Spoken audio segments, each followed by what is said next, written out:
علم قرآن کی شوق رکھنے والے مسلمانوں کو یہ سبق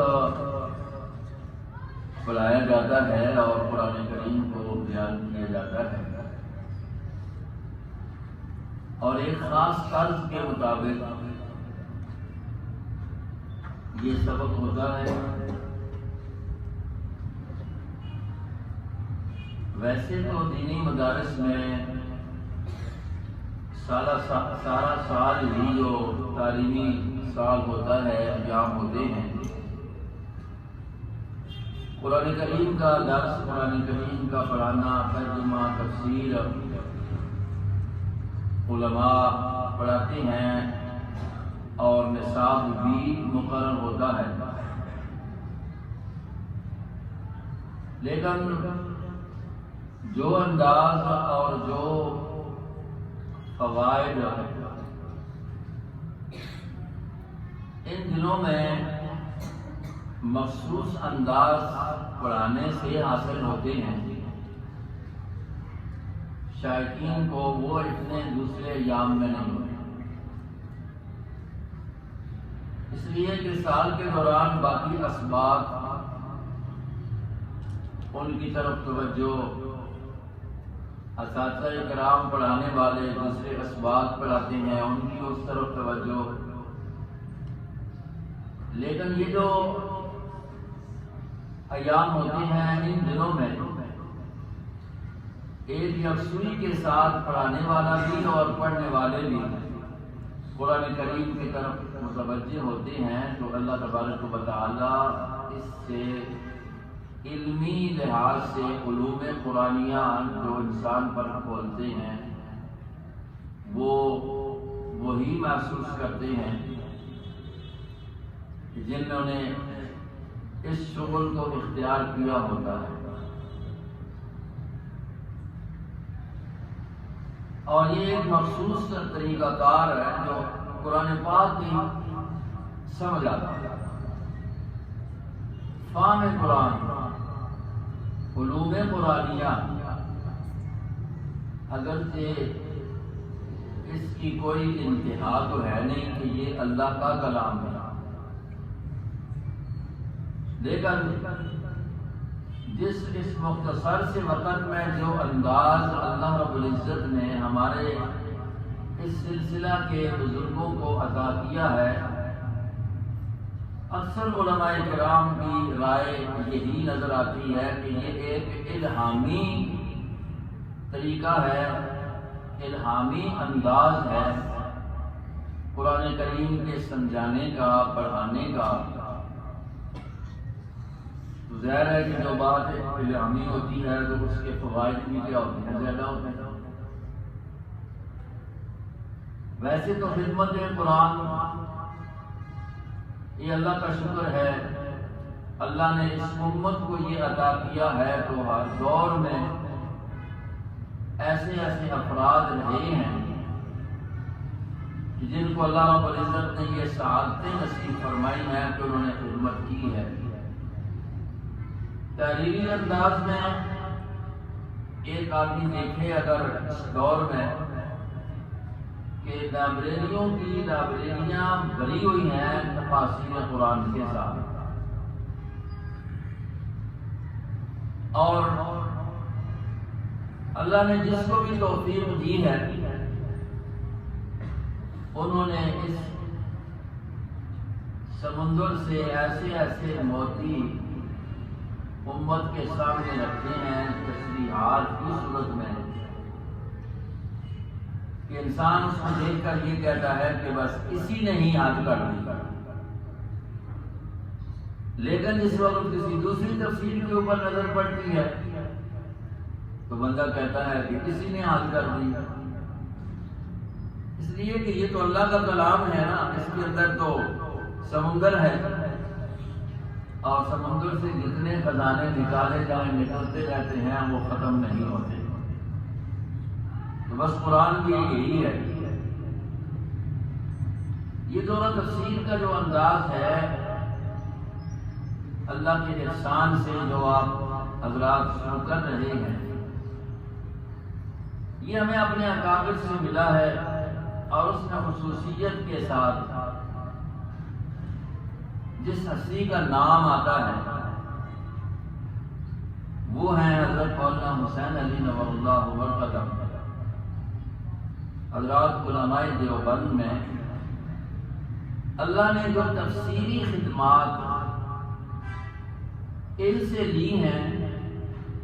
اور ایک مخصوص انداز نصیب فرمایا ہے، یہ تقریباً اس صدی کا ایک خاص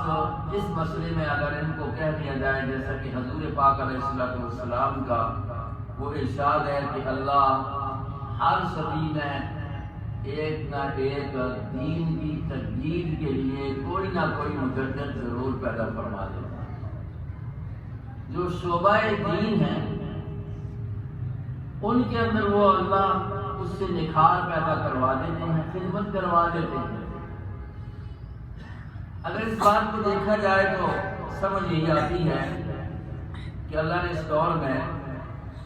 اس لحاظ سے ان کو مجدد قرار دیا کہ قرآن پاک کے سمجھنے سمجھانے کا جو انداز نصیب ہوا اور آگے یہ کام ہوا ہے، یہ اللہ نے ان کا حصہ رکھا ہے۔ انہوں نے قرآن کریم پڑھایا اس انداز سے، پڑھنے والے کثیر لوگ تھے، لیکن ان میں نمایاں طور پر چند افراد سامنے آئے کہ جنہوں نے پھر آگے اس سلسلے کو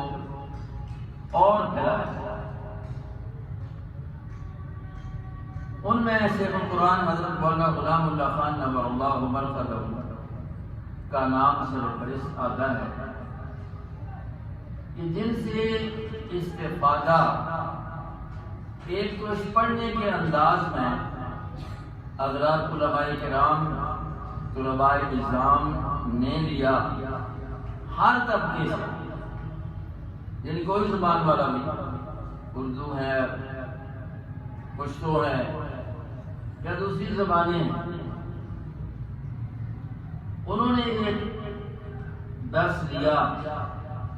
اور بڑے عجیب انداز میں، ہم نے دیکھا تو ہے ہم سے پڑھا تو نہیں، لیکن ایک قرآن پاک کو دنیا تک صحیح معنوں میں مضامین کہ قرآن کا نچوڑ خلاصہ مغز جو ہے نا وہ آگے انہوں نے اپنے استاد سے جو دیا تو فوراً تک پہنچایا۔ اس سے اور اللہ ہے حضرت مولانا محمد طاہر رحمہ اللہ پنجپیر والے، ان کا ایک اپنے حلقے میں پٹھانوں میں بھی بڑا اچھا انہوں نے کام کیا ہے۔ انہی کی شاگردوں میں سے حضرت مولانا حسین علی نور اللہ مرقدہ کے شاگردوں میں سے حضرت مولانا درخواستی عبداللہ درخواستی رحمہ اللہ، ہم جس وقت پڑھتے تھے تو اس وقت یہ چند جگہ تھی کہ وہاں یہ دورہ تفسیر ہوتا اور شہرت ہوتی۔ ہمارے پنجاب میں حضرت شیخ القرآن مولانا غلام اللہ خان نور اللہ مرقدہ اور ان کا جو شہرت اور علماء کی کثرت سارے صوبوں سے ہوا کرتے تھے، اور ادھر رینجر خان میں خانپور میں حضرت مولانا عبداللہ درخواستی رحمہ اللہ علماء حافظ الحدیث والقرآن کا لقب ان کو دیا کرتے ہیں۔ ہم نے ان کو دیکھا ہے، سنا ہے، ان کا دورہ تفسیر مشہور ہے، علماء پڑھتے تھے، شوق ہوتی تھی علماء پڑھتے تھے۔ کچھ لوگ اس وقت یہ بھی کہا کرتے تھے کہ یہ کیسے ہو سکتا ہے کہ 1.5-2 مہینے میں قرآن پڑھا ہے۔ یہ اعتراض ہم بھی اس وقت سنتے تھے پڑھنے کے دوران، یہ کیسے ہو سکتا ہے؟ علماء کچھ اعتراض کرتے تھے کہ پورا قرآن پاک تفصیل سے یہ 1.5-2 مہینوں میں پڑھا دیا جائے، یہ کیسے ہو سکتا ہے؟ لیکن پھر یہ بھی دیکھا ہے کہ وہ لوگ بھی کہ جو یہ اعتراض کر رہے تھے اللہ نے موقع دے دیا پڑھنے کا تو وہ کہا کرتے تھے پھر کہ حقیقت بات یہ ہے کہ قرآن پاک کو قرآن کر کے بیان کرنا اگر ہمیں پتہ چلا ہے، سمجھ آئی ہے، تو اب یہ آئی ہے جو ہم نے 1.5-2 مہینوں میں ہی پڑھا ہے۔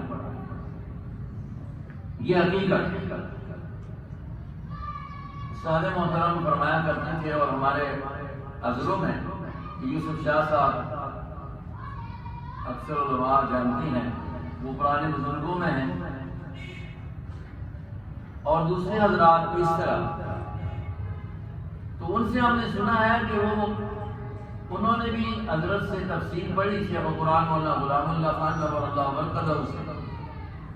اس وقت جس وقت حضرت شیخ اپنے گاؤں میں نظر بند کر دیے گئے تھے حکومت کی طرف سے، تو وہ ان کے لیے جیل تھی، انہوں نے قرآن پڑھنا شروع کر دیا۔ تو قرآن اس انداز سے جو انہوں نے اپنے استاد کے انداز پر پڑھایا اور پڑھا اور اس کو آگے پھیلایا، تو علاقہ چھچ کے وہ لوگ جو پہلے نہیں اس سعادت کو حاصل کر سکے، وہ علماء، بڑے بڑے شیوخ، تو وہ حضرات کہتے ہیں کہ ہم نے جب یہ قرآن، کیونکہ وہ سمجھتے کہ مولوی ہے نا، چھاسی ہے، پنڈی میں ہے اور پڑھا رہا ہے، تو ہوتا ہے اندر کا کچھ جاتا ہے، شہرت ہوتی ہے، لیکن جب آئے تو پھر ہم پڑھانے والے جنہوں نے خود قرآن پڑھا رہے تھے، قرآن و حدیث کی تشریحات کر رہے تھے،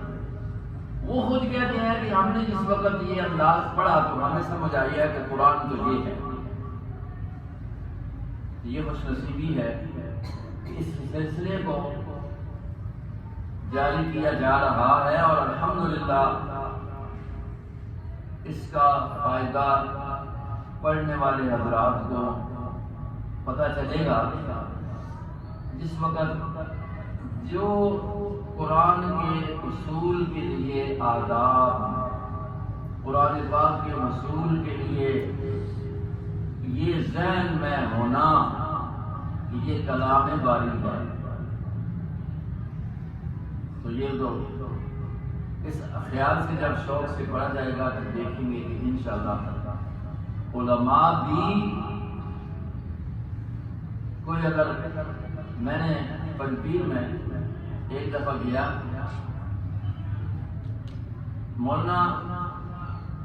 محمد طیب طاہری صاحب ان کا درس تھا، تو وہاں اور جب دیکھے علماء تو ایک ہے مولانا عبدالجبار صاحب جو باجوڑ کے ہیں اور بعد میں پنپیر کے اندر وہ شیخ الحدیث بھی رہے ہیں، اب چلے گئے ہیں۔ انہوں نے مشکات شریف کی شرح بھی لکھی ہے، بڑی اچھی شرح ہے درسی، اور اسی طرح میں نے سنا کہ انہوں نے تفسیر قرآن بھی لکھی ہے، لیکن قرآن کا ذوق دیکھیے۔ مولانا محمد طیب صاحب ان سے عمر میں بھی چھوٹے ہیں، ظاہر بات ہے بہت سارے چھوٹے ہیں عمر کے لحاظ سے، لیکن وہ ایک انداز سے پڑھاتے ہیں، اپنے والد صاحب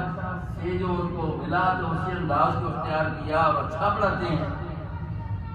تو مولانا عبدالجبار صاحب جیسا بندہ بھی ان کے درس میں بیٹھ کر قرآن پڑھ رہا ہے، اور میں نے جب تعارف ہوا تو کہہ رہے تھے کہ مولانا عبدالجبار صاحب ہے، میں نے ان کی مشکات کی شرح دیکھی ہوئی تھی تو میں حیران ہو گیا۔ تو جب میں نے ملاقات کی تو بات ہوئی تو کہنے لگے میں ہر سال آتا ہوں، میں ہر سال آتا ہوں اس میں شریک ہونے کے لیے۔ اس وقت بہت بڑے شیخ الحدیث نہیں تھے، اپنی جگہ باجوڑ میں ہی پڑھاتے تھے، بعد میں ان کی شیخ الحدیث صاحب وہ فوت ہوئے تو پھر ان کو لایا گیا۔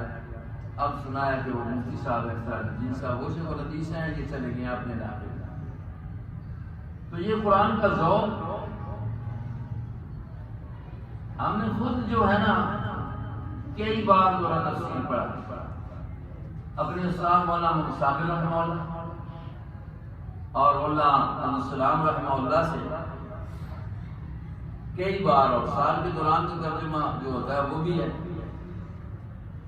اور پھر حضرت مولانا سرفراز خان صاحب رحمہ اللہ سے بھی اللہ نے موقع دیا کہ وہ بھی شاگرد ہیں مولانا حسین علی صاحب رحمہ اللہ کے، ان سے بھی خدا تفسیر پڑھا، اور یقین کر لیں کہ یہ 4-5 مرتبہ پڑھنے میں ہر مرتبہ کوئی نئی بات سامنے آئی، ہر مرتبہ فائدہ ہی ہوا، اور اس کے بعد کچھ مدت سے ان بزرگوں کی باتوں کو نقل کرنے کا موقع ملتا ہے۔ ہم تو یہ نہیں کہتے کہ ہم پڑھاتے ہیں، نقل کرتے ہیں، لیکن اس سے بھی دن بدن آئے دن جو ہے نا کہ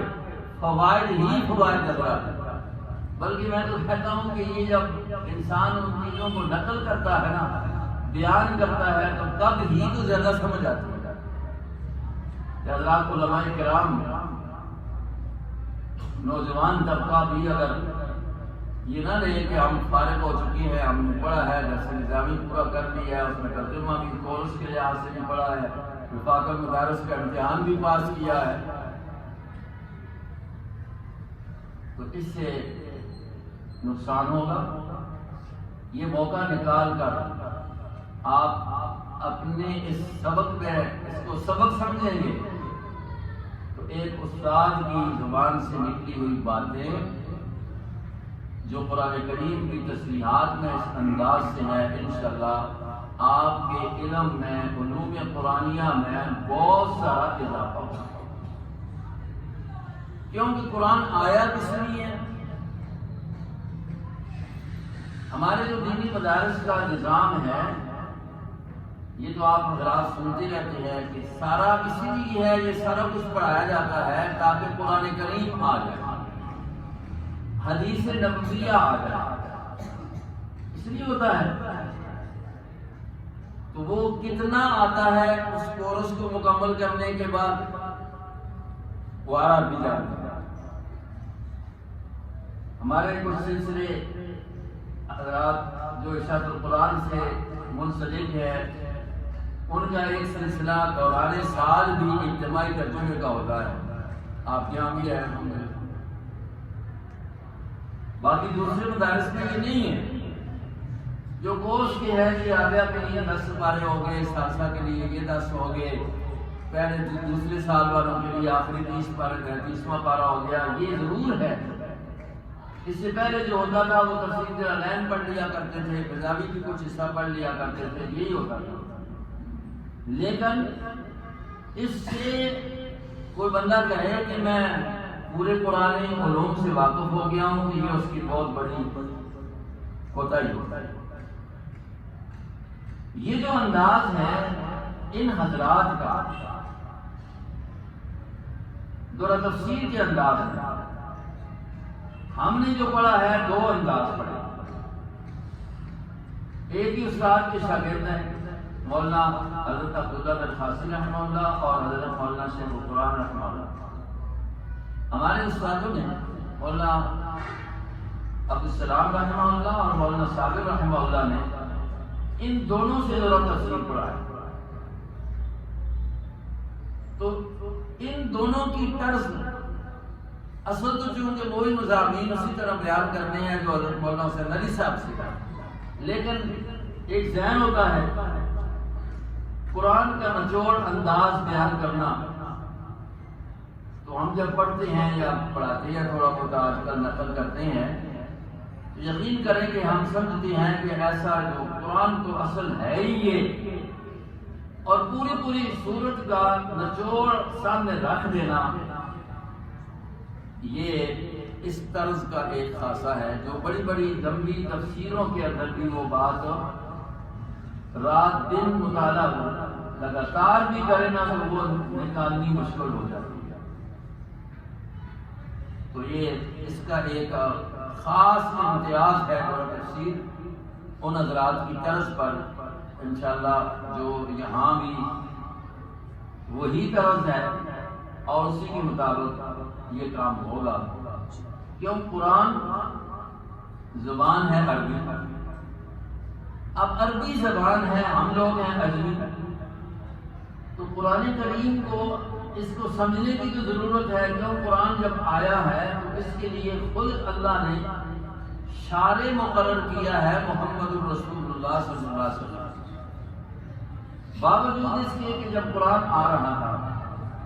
جس ماحول میں اتر رہا تھا حضور علیہ السلام پر، اس ماحول والے جو قریب والے ہیں وہ بھی تو عربی تھے، لیکن حکم کیا ہوا ہے وَأَنزَلْنَا إِلَيْكَ الذِّكْرَ لِتُبَيِّنَ لِلنَّاسِ، أَنزَلْنَا إِلَيْكَ الذِّكْرَ، ہم نے اپنے اس ذکر کو، اس نصیحت نامے کو، اس قرآن کو، قرآن کے نام بھی ہیں، ان میں ذکر بھی آتا ہے، اس کی وصف کہہ دو،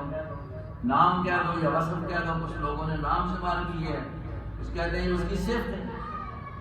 انزلنا الیک الذکر، ہم نے نازل کیا اس ذکر، اس قرآن پاک کو، انا نحن نزلنا الذکر وانا له لحافظون، ادھر کہا انزلنا الیک الذکر، اے محمد الرسول اللہ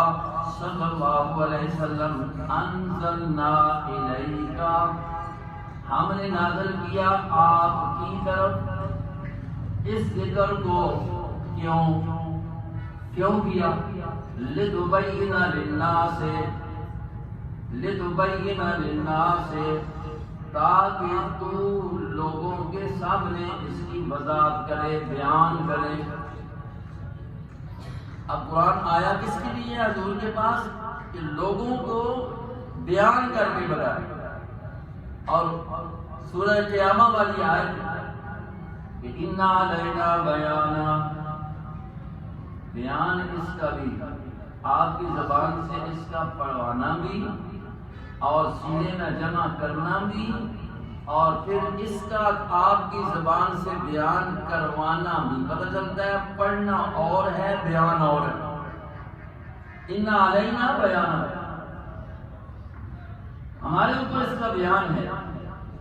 یعنی آپ سے ہم اس کا بیان کروائیں گے،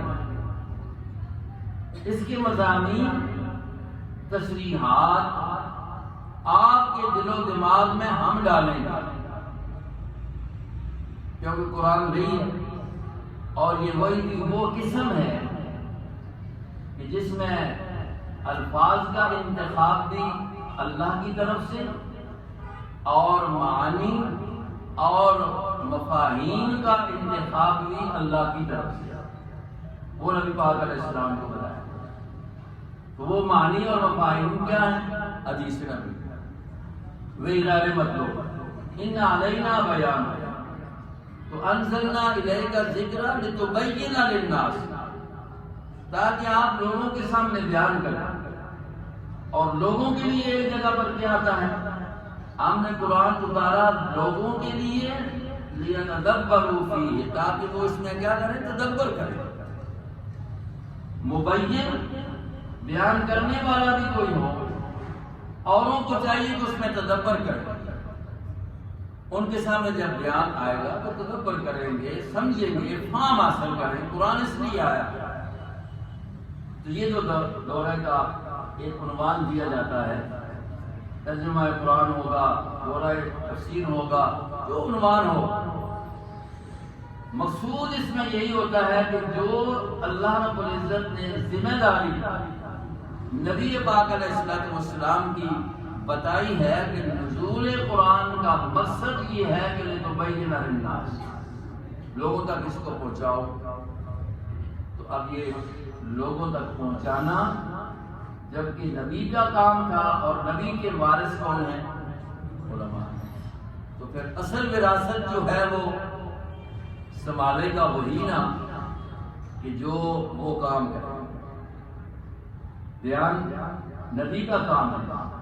اور علماء وارث ہیں، تو وراثت سے ہی تو وہ لینے والا ہوگا، وارث سے ہی تو وہ ہوگا نا کہ جو قرآن کو کیا کرے؟ بیان کرے۔ کیا چیز بیان کریں گے؟ اس کے لیے اصول ہیں، آپ کو اصول پڑھائے جائیں گے، کیسے بیان کریں؟ دیکھیں گے قرآن میں کس جگہ پر اجمال۔ ایک تو ہمارے لیے بیان ہے کہ ہم الفاظ کا ترجمہ سیکھیں، اس لیے کہ ہماری زبان عربی نہیں، ہماری زبان کوئی اور ہے، عربی کا پہلے مفہوم سمجھ آئے کہ عربی کا لفظ کا معنی کیا ہے، معنی کے بعد پھر اس کی جو مفہوم ہوگا وہ بیان کی ضرورت ہوگی کہ اس کا مقصد کیا ہے، اور اس کے لیے یہ اصول آپ کو بتائے جائیں گے جس کی وجہ سے اگر اصول پر آپ رہیں گے تو پھر گمراہی نہیں آئے گی۔ کہ جب ہمیں کسی جگہ پر اجمال نظر آیا ہے، تھوڑا بہت ابہام ہے ہمارے ذہنوں کے لحاظ سے، اصول بتا دیا جائے گا کہ اس اجمال کی تصریح اگر تو اپنے دیکھنی ہے تو سب سے پہلے قرآن پاک میں ایک جگہ کا اجمال، ایک جگہ کا تھوڑا سا ایہام اگر ہے اس کو قرآن پاک میں دیکھ لو، جس کے لیے کہہ دیا گیا تفسیر القرآن بالقرآن، یہ آپ کو انداز ملے گا الحمدللہ کہ یہ جو پڑھایا جائے گا اس میں یہی ہوگا کہ سب سے پہلا درجہ تفسیر القرآن بالقرآن، اس لیے کہ یہ دین ہے، یہ مذہب ہے، دین اسلام ایک مذہب ہے، اور شروع سے اللہ رب العزت خود اس کے بانی ہے۔ اب اس کے لیے اللہ رب العزت نے ایک ماخذ تو رکھا ہے نا، وہ کیا ہے ہمارے لیے سب سے بنیادی بات قرآن۔ اب قرآن کو قرآن سے ہی حل کیا جائے، یہ سب سے اعلیٰ افضل ترین اور مضبوط ترین طریقہ۔ لیکن خدا نہ خواستہ ایک بات اگر قرآن پاک کے اندر اجمال آ گیا اور قرآن نے دوسری جگہ پر اس کی تشریح و وضاحت نہیں کی تو آپ کو اپنے استاد بتائیں گے اور بتا چکے ہوتے ہیں کہ پھر جو ہمارا طریقہ یہ ہے کہ پھر ہم دیکھتے ہیں جناب محمد رسول اللہ کی تشریح و تفسیر کو کہ انہوں نے اس کی جگہ کیا تفسیر کی، اس لیے کہ ان کو کہا گیا ہے کہ آپ نے بیان کرنا ہے، پھر ان کو دیکھنے ہیں۔ اور آپ علیہ السلام نے اس دور میں باوجود اس کے کہ عرب کے سامنے بیٹھے ہوئے تھے، ان عرب کے لوگوں کو بھی قرآن کے بعد جگہ اجمال کی تصریح کی ضرورت پڑی اور محمد رسول اللہ نے ان کو تفسیر کر کے بتلائی ہے۔ تو تفسیر القرآن بالحدیث کی ضرورت ہے، اور یہ دوسرا درجہ ہے۔ پہلا درجہ تو یہی ہوگا اور اسی انداز میں آپ کو پڑھایا جائے گا۔ اسی انداز میں اگر قرآن کو آپ سمجھیں گے تو بہت ساری اشکالات، بہت سارے گمراہیوں سے بندہ بچ جائے گا۔ میں استادوں سے بھی سنی اور اکثر یہ بات کہا کرتا ہوں کہ اگر ایک قرآن پاک کے جو اصول ہے سمجھنے کے، پڑھنے کے اور پڑھانے کے، وہ سامنے نہ ہو تو پھر یہی ہے طریقہ کار کہ یہ جو آج کل دنیا میں مختلف لوگ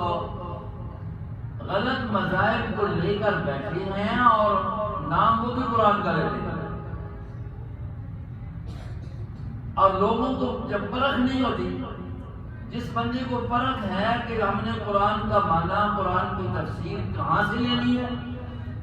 کوئی اجمالی بات ہے تو کہاں سے لینی ہے، اگر اس کے سامنے اصول ہیں، اگر وہ کسی استاد کے سامنے بیٹھا ہے اور اگر اس نے الحمدللہ حضرت شیخ القرآن حضرت درخواسی رحمہ اللہ، حضرت مولانا حسین علی رحمہ اللہ کے انداز کے مطابق قرآن کو سنا ہوا ہے، پڑھا ہوا ہے، کچھ نسبت بھی ہے، تو یقیناً وہ کسی کی تفسیر پہ رائے جو ہے نا اس کی طرف اس کی نگاہ نہیں جائے گی، اور وہ سنتے ہی کیا لے گا کہ جب نہ اس کا تعلق قرآن کی تفسیر کے ساتھ ہے، نہ اس کا تعلق قرآن کا حدیث کی تفسیر کے ساتھ ہے، اور نہ اس کا صحابہ اور تابعین اور تبع کی تفسیر کے ساتھ ہے، تبع تابعین کے ساتھ ہے، تو وہ فوراً کہہ دے گا کہ یہ تو صحیح نہیں ہو سکتی ہے، اور اس کے سامنے پھر وہ حدیث آ جائے گی کہ اگر کوئی اپنی رائے کے ساتھ قرآن پاک میں بات کرتا ہے، رائے کے ساتھ، اپنی رائے کے ساتھ، خدا نہ خواستہ اس کی رائے جو ہے وہ صحیح بھی ہو جائے، فرمایا حضور علیہ السلام نے اس نے بھی خطا کیا، ماذ رائے ہوگا۔ یہ جب حدیث کا اصول سامنے ہوگا تو پھر کیوں کس طرح گمراہ نہیں ہوگا، اور اگر یہ نہیں ہے تو پھر تو آج جو بھی اگر یہ ہے تو تھوڑی سی بات کر سکتا ہے نا تو وہ گمراہی پھیلانے کے لیے وہ سامنے آ جاتا ہے، جس سے انکار ختم نبوت بھی نکلا، پھر انکار حدیث بھی نکلا، پھر باقی جتنے بھی طبقات ہیں وہ سارے کے سارے آج سارے محترم کہہ رہے تھے کہ یہ جو مطلب روافض ہیں تو کچھ لوگ وہ ہیں کہ جنہوں نے کہا کہ قرآن کے اندر کمی ہوئی ہے اور وہ ایک ہی ہیں محمد بن یعقوب کلینی، اور باقی جو بعد کے لوگ ہیں تو وہ کہتے ہیں نہیں کمی نہیں ہوئی ہے، قرآن وہی ہے لیکن اس کا ایک معنی ظاہری اور ایک باطنی ہے،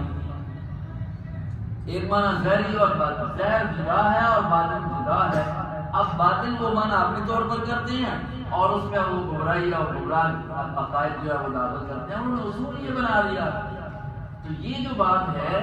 کہ انہوں نے اصول اپنے بنائے اور وہ گمراہی کی طرف چلے گئے۔ جو مسلمانوں کے لیے اصول اس تفسیر میں پڑھائے جاتے ہیں وہ یہ ہے کہ قرآن کا حل قرآن ہی سے ہو جائے، قرآن کا حل نبی کے فرمان سے ہو جائے، کیوں اللہ نے کہا ہے کہ لِتُبَيِّنَ لِلنَّاسِ، آپ بیان کریں، آپ بیان کریں، یعلمہم الکتاب، آپ معلم ہیں کتاب قرآن پاک ہے اور یہ تعلیم آپ کے ذمہ لگا دی گئی، اور پھر اگر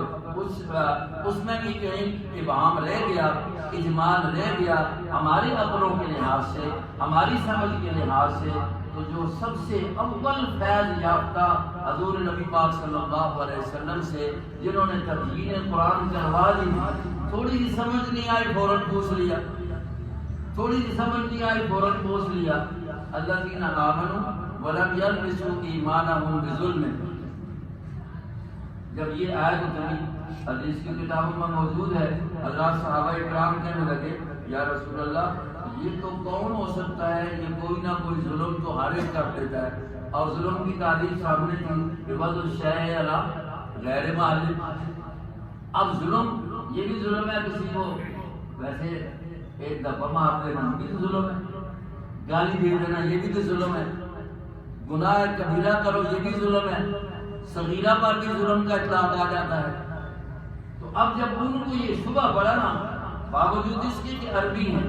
باوجود اس کے کہ قرآن کا نزول ان کے سامنے ہو رہا ہے، ان کے دور میں ہو رہا ہے، ان کے شہر میں ہو رہا ہے، اور سب کچھ سامنے ہونے کے بھی ان کو بھی تفسیر کی ضرورت پڑی، تو رجوع کس کی طرف کیا؟ نبی پاک صلی اللہ علیہ وسلم۔ تو آپ علیہ السلام نے فرما دیا یہاں جو لفظ ظلم آیا ہے اس کی تصریح دوسرے مقام پر قرآن نے کر دی ہے کہ ان الشرک لظلم، یہاں سے ظلم سے مراد کیا؟ ظلم سے شرک۔ ولم یلبسوا ایمانہم بظلم، ان کا ایمان کے ساتھ شرک نہیں شامل ہوا تو ان کے لیے بخشش ہی بخشش ہے۔ تو دیکھیں ایک مثال ہزاروں مثالیں اس کی ہیں، تو یہاں پر تشریح کی وضاحت کے لیے، اس اجمال کی تفسیر کے لیے ان حضرات کو بھی ضرورت پڑی جو عربی خود جاننے والے، اور عربی کے اندر ان کی فصاحت و بلاغت، عربی دانی یہ تو ایک مشہور تھی اس دور میں، لیکن اس کے باوجود قرآن کے مفہوم کو سمجھنے کے لیے ان کو محتاجی تھی اس ذات کی طرف جس ذات کو قرآن کا معلم بنا کر اللہ نے مقرر کیا، بیان کرنے والا اللہ نے بنایا۔ ایک اور سامنے آیا ہے وَمَا أَنزَلْنَا عَلَيْكَ الْكِتَابَ إِلَّا لِتُبَيِّنَ لَهُمُ الَّذِي اخْتَلَفُوا فِيهِ، اسی سورۃ نحل کی ہے، انزلنا الیک الذکر لتبین للناس، وہاں بھی یہ ہے لتبین للناس، یہ سورۃ نحل ہے۔ یہاں اگلی ہے وما انزلنا علیک الکتاب الا لتبین لهم الذی اختلفوا فیہ، ہم نے آپ پر کتاب نازل کی ہے، کیوں؟ خسر کر کے کہا الا لتبین لهم الذی اختلفوا فیہ، آپ تاکہ اس کا بیان کریں ان کے لیے جو اس میں کیا تھا اختلاف ہے۔ تو معنی کیا ہوا؟ اگر اس میں معنی کے مراد کے متعین کرنے میں کوئی آپس میں اختلاف ہو گیا تو وہاں پر پھر اس اختلاف کا حل اللہ نے کیا بتایا ہے کہ قرآن کو جس کے لیے اتارا اور کہا کہ تو اس اختلاف کا حل بتا دے، اس سے پوچھ لو، وہ حدیث ہمارے پاس ہے، تو اس کے ساتھ ساتھ حدیث پر بھی اعتماد ضروری ہوگا. اس کی حضرات اپنی جگہ پر ضرور تشریحات فرمائیں گے. تو جو حضرات اللہ نے موقع دیا ہے، آواز تقریباً آج کل یہ ہوتا ہے کہ یہ ہر طرف جو ہے نا جاسوس لگے ہوئے ہیں، پہنچتی ہے. اس آواز کے ذریعے میں یہ بھی کہہ دوں، اکثر لوگ جو ہیں چلو جو نہیں فارغ ہیں ان کو فائدہ ہو رہا ہے کہ اس کے ذریعے لوگ اپنے گھروں میں بیٹھے ہوئے دکان پر بیٹھے سن رہے ہیں. چلو ان کے لیے ایک ہے کہ اور مشغلوں سے ہٹ کر اس سے فائدہ حاصل کر رہے ہیں، لیکن جو فائدہ استاد کے سامنے بیٹھ کر ہوگا نا، یہ فائدہ اس نیٹ کے ذریعے نہیں ہوگا. یہ ذہن سے نکال لیں کہ چلو یہ بڑا ہوگا تو ہم بیٹھ سن لیں گے، بعد میں سن لیں گے. اور بعض اوقات ہوتا ہے نا بیان بھی لوگ سنتے ہیں، سبق سنتے ہیں، تو کچھ ایسا ہوتا ہے کہ چلو ابھی بھر لیں گے اور بعد میں. یقین کر لیں تجربے کی بات ہے کہ اس سے نہیں فائدہ ہوگا اگر اسی وقت آپ نے استاد کا سبق پڑھایا نا اور اس وقت توجہ نہیں کی نا، تو بعد میں مسئلے کا فائدہ نہیں ہوگا. برکتیں یہ جو ہوتی ہیں نا سامنے استاد کے، اور وہ انداز، یہ ساری چیزیں یہ آپ کے لیے زیادہ فائدہ مند ہوگا. اور حضرات جو خوش نصیبی ہے کہ یہ موقع دیکھیں، اس کے لیے میں نے جیسے شروع میں کہہ دیا یکسوئی کی ضرورت ہے، اس سے فائدہ زیادہ ہوتا ہے. تبلیغی حضرات کہتے ہیں نا اپنے ماحول کو چھوڑو، 40 دن لگا لو تو بڑا فائدہ ہوگا. اور خیر ابھی ہوتا ہے ان کے وہ اپنی جگہ پر روزانہ کی تعلیم میں اس کے باوجود وہ کہتے ہیں نہیں ذرا لکھ لو، تو یہ بھی میں 40 دن ہوں گے یا 45 بن جائیں گے، اتنا ہی ہوگا. تو یہ یکسوئی کے ساتھ وہ بھی چلا ان کا اپنی جگہ پر ان کے لیے بڑی فائدے کی بات ہے. لیکن علماء طلباء اگر یہ چلا لگا لینا تو وَإِنَّهُ لَذِكْرٌ لَكَ فَاسْتَمْسِكْ بِالَّذِي أُوحِيَ إِلَيْكَ. لیکن اللہ اپنے نبی کو حکم کیا دیتے ہیں؟ فَاسْتَمْسِكْ بِالَّذِي أُوحِيَ إِلَيْكَ. تو وہی کون سی چیز ہوئی ہے؟ آپ اس کو مضبوطی سے پکڑ رہی، اللہ نبی کو حکم دے رہا ہے فَاسْتَمْسِكْ بِالَّذِي أُوحِيَ إِلَيْكَ إِنَّكَ عَلَىٰ صِرَاطٍ مُّسْتَقِيمٍ. اگر آپ اس کے ساتھ استمساک کریں گے، پکڑیں گے، اس کو مضبوطی سے لیں گے اور لے کر کیا کریں گے تو بینہ للناس سے اس پر خود بھی کاربند رہیں گے، اوروں تک بھی پہنچائیں گے. تو یہی ہے انک علی صراط مستقیم. نصر قرآنی ہے، قرآن کا لینا اور قرآن پاک کو آگے پھر پہنچانا، اس پر خود بھی عمل کرنا، تبھی ہوگا کہ علم ہوگا. یہ کوئی معمولی بات نہیں. اگلی آیت کا معنی اس کو تو حضور نے اپنے حدیث میں بھی اس طرح بیان کیا تھا فَاسْتَمْسِكْ بِالَّذِي أُوحِيَ إِلَيْكَ إِنَّكَ عَلَىٰ صِرَاطٍ مُّسْتَقِيمٍ. وہ حجۃ الوداع کے موقع پر جو کہا تھا کہ اللہ کی طرف سے نظر یہ آتا ہے کہ شاید لعلی لا اراکم بعد عامی ھذا، شاید میں اگلے سال تم کو، ہمارے دوست بیٹھے ہیں، میں یاد کہاں کرتا ہوں جب یہ حدیث آتی ہے پڑھاتے وقت کہ اللہ نے اپنے نبی سے الفاظ یہ ایسے کرایا نا بہت سارے گمراہی کے دروازے بند کیے. یہ نہیں کہا نبی علیہ الصلوۃ والسلام نے کہ شاید اگلے سال تم مجھے نہ دیکھ سکو، اگلے سال تم مجھے نہ دیکھ سکو، یہ نہیں کہا، بلکہ کیا کہا ہے شاید لعلی لا اراکم بعد عامی ھذا، میں تمہیں نہ دیکھ سکوں، میں تمہیں، کیونکہ لوگوں نے تمہیں یہ بنایا ہوا نہ دیکھ رہے ہیں، پوری جہان کو دیکھ، پورے جہان کو دیکھ. اللہ کے نبی سے یہ کلمات کروا دیے. بہرحال یہ زیادہ موضوع ہے، میں نہ دیکھ سکوں اس لیے دو چیزیں دے کر جاتا ہوں. میں نہیں ہوں گا لیکن دو چیزیں دے کر جا رہا ہوں. ایک ہے کتاب اللہ اور سنت، اور ساتھ ہی جملہ فرمایا اگر ان دونوں کو تم اپنے پاس رکھو گے، ان کو اختیار کرو گے، ان پر چلو گے نظریات و عقائد و اعمال ان کے مطابق ہوں گے تو گمراہ کبھی نہیں ہوگا۔ ادھر کیا کہا فاستمسک بالذی اوحی الیک انک علی صراط مستقیم، پتہ چلتا ہے کہ صراط مستقیم یہی ہے، اور قرآن اور سنت کو سے ہٹ جانا کیا ہے گمراہی۔ تو پھر بھائی قرآن پاک کو ساتھ لگانا چاہیے نا۔ اور اگلا جملہ فرمایا وَإِنَّهُ لَذِكْرٌ لَكَ وَلِقَوْمِكَ، عام کہانا لکھا ہوتا ہے یہ آپ کا تذکرہ ہے، آپ کا ذکر ہے۔ وَإِنَّهُ لَذِكْرٌ لَكَ وَلِقَوْمِكَ، ایک شاعر نے دو سے بڑا عجیب اس کا معنی کیا ہے کہ فَاسْتَمْسِكْ بِالَّذِي أُوحِیَ إِلَیْکَ، اس وحی کو اپنے پاس مضبوطی سے رکھیں، اس پر چلتے رہیں۔ وَإِنَّهُ لَذِكْرٌ لَكَ، اسی میں تیرا بھی اعزاز ہے اور تیری قوم کا بھی اعزاز ہے۔ اشراف امتی حملۃ القرآن، یہ اعزاز ہے۔ ذکر اللہ کا ولقومک وسوف تسألون، پھر کل پوچھ بھی ہوگی کہ اس اعزاز کو کتنا اعزاز سمجھا، اس اعزاز کا، اس مرتبے کا، اس عہدے کا کہاں تک تم نے شکر ادا کیا ہے۔ اور اس کا شکر یہی ہے کہ اس کو سمجھو، سمجھاؤ اور اس پر عمل کرو۔ یہ تب بھی ہوگا کہ جب ہم اپنے آپ کو قرآن کے سامنے محتاج بنائیں گے، تو باقی چیزیں تو انشاءاللہ یہ آپ کے سامنے آئیں گی۔ طلباء کرام